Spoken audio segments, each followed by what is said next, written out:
Bismillahirrahmanirrahim. Assalamualaikum warahmatullahi wabarakatuh.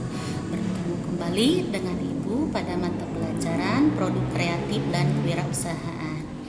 Pada pertemuan kali ini kita akan memasuki KD 3.11 tentang mengevaluasi hasil kegiatan usaha dengan materi analisis rasio keuangan.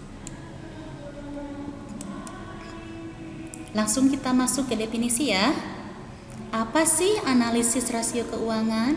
Analisis rasio keuangan adalah metode yang digunakan untuk mengukur kinerja keuangan perusahaan dari berbagai aspek keuangan, yang hasilnya digunakan sebagai dasar untuk mengambil keputusan perusahaan. Ada 4 jenis analisis rasio keuangan. Yang pertama ada rasio likuiditas, yang kedua ada rasio solvabilitas, yang ketiga ada rasio profitabilitas, dan yang keempat ada rasio aktivitas. Nah, sekarang kita lihat ya penjelasan dari keempat rasio tersebut. Yang pertama dulu, rasio likuiditas. Apa sih rasio likuiditas? Rasio likuiditas merupakan rasio yang menggambarkan kemampuan perusahaan dalam memenuhi kewajiban jangka pendek yang akan jatuh tempo. Ada beberapa rasio yang dapat digunakan. Yang pertama ada rasio lancar atau current ratio. Current ratio merupakan perbandingan antara aktiva lancar dengan utang lancar. Tentunya masih ingat apa saja yang termasuk ke dalam aktiva lancar? Contohnya ada kas, piutang, ada persediaan. Kalau utang lancar apa? Utang lancar merupakan kewajiban yang jangka waktu pembayarannya itu kurang dari 1 tahun. Current ratio digunakan untuk mengukur kemampuan aktiva lancar dalam memenuhi kewajiban utang lancar atau kewajiban jangka pendek. Berikutnya ada rasio cepat atau quick ratio. Quick ratio itu hampir mirip dengan current ratio, cuman tidak memasukkan unsur persediaan. Kenapa tidak memasukkan persediaan? Karena persediaan itu membutuhkan waktu yang relatif lama untuk diuangkan apabila dibandingkan dengan aset yang lain. Itu quick ratio. Berikutnya ada lagi rasio kas atau cash ratio. Cash ratio merupakan perbandingan antara kas dengan utang lancar. Cash ratio ini digunakan untuk mengukur kemampuan kas dalam memenuhi kewajiban jangka pendek. Di sini ada contoh untuk current ratio ya. Misalnya aktiva lancarnya itu 300 juta. Utang lancarnya 255 juta, diperolehlah hasil 1,18 kali. Artinya setiap 1 rupiah utang lancar dijamin dengan 1,18 rupiah aktiva lancar. Berikutnya yang kedua ada rasio solvabilitas. Apa sih rasio solvabilitas? Rasio solvabilitas merupakan rasio yang menggambarkan kemampuan perusahaan untuk memenuhi kewajiban jangka pendek dan jangka panjang. Ada 2 rasio yang dapat digunakan untuk mencari rasio solvabilitas, ada DER, ada DAR. DER atau Debt to Equity Ratio. DER merupakan perbandingan antara utang dengan modal dikali 100%. Semakin kecil rasio ini, maka semakin baik. Artinya, semakin kecil utang terhadap modal, maka akan semakin aman. Itu DER. Berikutnya ada DAR atau Debt to Asset Ratio. DAR merupakan perbandingan antara utang dengan total aktiva dikali 100%. DAR digunakan untuk mengukur seberapa besar aktiva perusahaan yang dibiayai oleh utang. Jika DAR-nya itu lebih dari 50%, maka sebagian besar harta dibiayai oleh utang.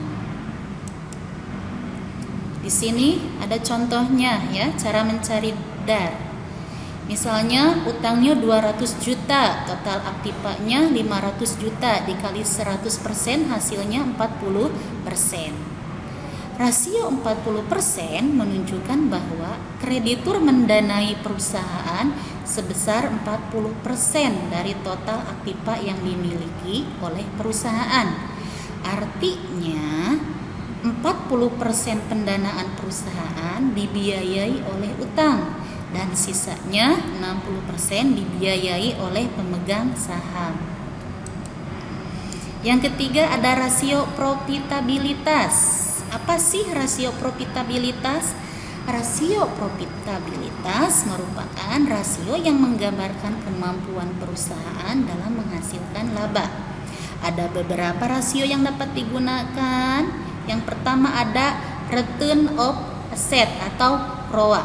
ROA merupakan perbandingan antara laba dengan total aset dikali 100%. ROA menunjukkan seberapa efisien perusahaan dalam menggunakan asetnya untuk menghasilkan laba. Semakin besar ROA, semakin baik. Berikutnya ada return of equity atau ROE.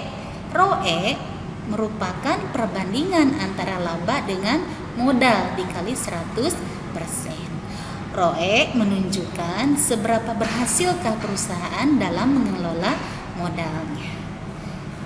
Berikutnya ada lagi ROS, ya, ROS atau return of sale.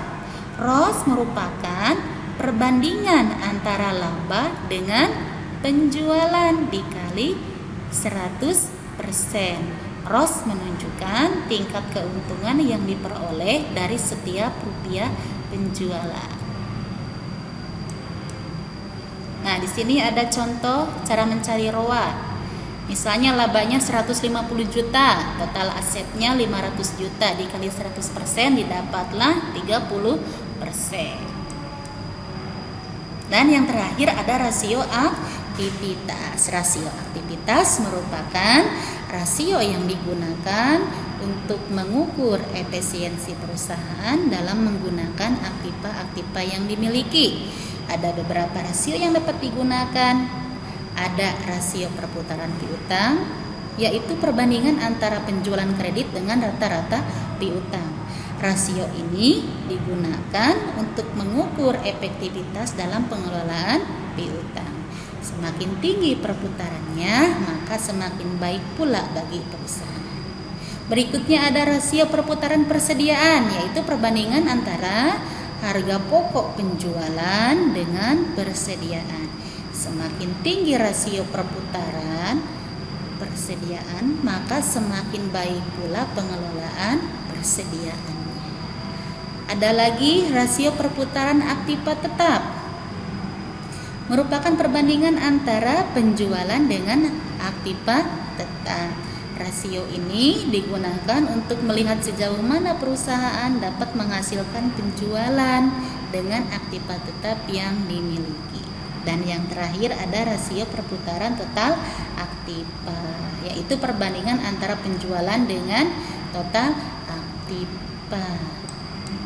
Nah, di sini ada contoh rasio perputaran piutang ya. Kita lihat kreditnya misalnya 800 juta, rata piutangnya 100 juta, diperoleh hasil 8. Nilai rasio 8 menunjukkan bahwa dana dalam piutang berputar 8 kali dalam setahun. Artinya nilai penjual dalam 1 tahun adalah 8 kali dari nilai piutangnya. Kesimpulannya ada 4 jenis rasio. Kayak kita ulangi lagi ya. Yang pertama ada rasio likuiditas. Ada apa saja di dalam rasio likuiditas? Ada current rasio, ada quick rasio, ada cash rasio. Di dalam rasio solvabilitas ada apa saja? Ada DER, ada DAR, ada debt to equity ratio, ada debt to asset ratio. Ada lagi rasio profitabilitas, ada ROA, ada ROE, ada ROS. Return of asset, return of equity, dan return of sales. Yang terakhir ada rasio aktivitas, ada rasio perputaran piutang, ada rasio perputaran persediaan, ada rasio perputaran aktiva tetap, dan rasio perputaran total aktiva. Mungkin itu saja yang dapat Ibu sampaikan untuk pertemuan kali ini. Apabila ada yang kurang dimengerti, nanti boleh ditanyakan ya pada platform Moodle. Nanti kita bikin forum di platform Moodle. Sekali lagi terima kasih. Mohon maaf apabila ada kesalahan. Wassalamualaikum warahmatullahi wabarakatuh.